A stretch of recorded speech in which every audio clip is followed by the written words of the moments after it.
বাংলাদেশে স্যাটেলাইট ভিত্তিক ইন্টারনেট সেবা প্রদানকারী প্রতিষ্ঠান স্টারলিংকের কার্যক্রমে একাধিক অসঙ্গতি, কারিগরি ত্রুটি ও তথ্য ঘাটতি চিহ্নিত করেছে বাংলাদেশ টেলিযোগাযোগ নিয়ন্ত্রণ কমিশন বিটিআরসি।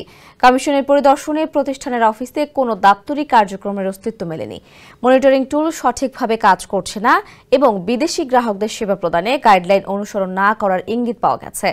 সম্প্রতি বিটিআরসির কমিশন সভায় স্টারলিংকের অফিস কার্যক্রম, গ্রাহক সংখ্যা, ডেটা ট্রাফিক ও মনিটরিং ব্যবস্থা এবং দেশি বিদেশি গ্রাহকদের সেবা প্রদানে অস্পষ্টতা ও অসঙ্গতির বিষয় উঠে আসে। শেখ হারুনের প্রতিবেদন, জানাচ্ছেন সুরজ আহমেদ। নীল মজাদার গোলমার্ক বক্স, কুরমুরে বাইতে ফুরফুরে লাইফ।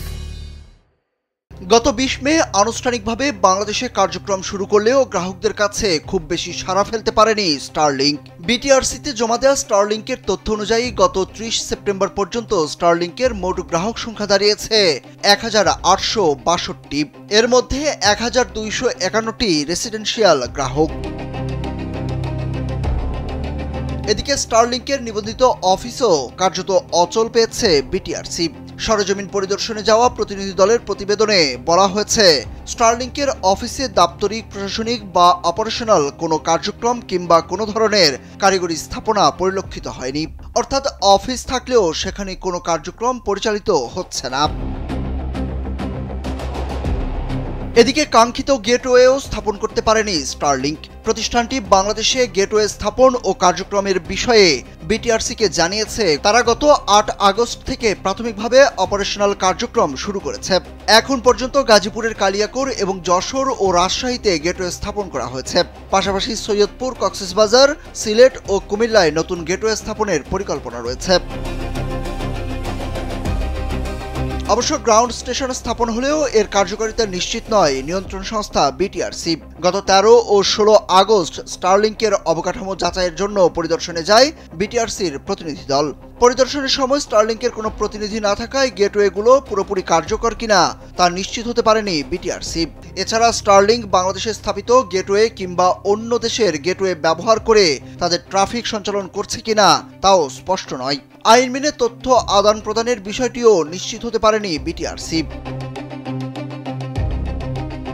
বিটিআরসি সূত্রে জানা গেছে, প্রতিষ্ঠানটি তাদের ইন্টারনেট সেবা দেওয়ার জন্য আইআইজি অপারেটরদের কাছ থেকে এখন পর্যন্ত 80 জিবিপিএস ব্যান্ডউইথ নিয়েছে। এর মধ্যে ব্যবহৃত হচ্ছে মাত্র 30 জিবিপিএস। এছাড়া তাদের পপের ব্যাকবোন ক্যাপাসিটি 200 জিবিএস এবং গেটওয়ে ও পপের ব্যাকবোন বা ব্যাকহোল ক্যাপাসিটি 400 জিবিএস। কমিশন মনে করছে বিষয়টি নিয়ে আরো বিশদ কারিগরি ও নিয়ন্ত্রক পর্যায়ে পর্যালোচনা প্রয়োজন।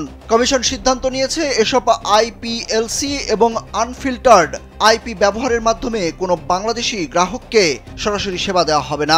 এছাড়া প্রতিষ্ঠানকে কারিগরিভাবে দেখাতে হবে কিভাবে তারা বিদেশি ও দেশীয় গ্রাহকের ডেটা আলাদা রাখবে এবং পর্যবেক্ষণ নিশ্চিত করবে। এ বিষয়ে জানতে বিটিআরসির সংশ্লিষ্ট বিভাগ এবং সংস্থাটির চেয়ারম্যানের সরাসরি ফোন নম্বরে একাধিকবার যোগাযোগ করা হলেও কোনো সাড়া মেলেনি। তবে সংশ্লিষ্ট এক কর্মকর্তা কালবেলাকে বলেন, স্টারলিংকের সেবা এবং কার্যক্রমে বেশ কিছু অসঙ্গতি এবং অস্পষ্টতা রয়েছে। এসব বিষয়ে কমিশন সভায় আলোচনা হয়েছে এবং সেগুলোর বিষয়ে স্টারলিংকের কাছ থেকে স্পষ্টকরণের সিদ্ধান্ত হয়েছে। সুরজ আহমেদ, কালবেলা।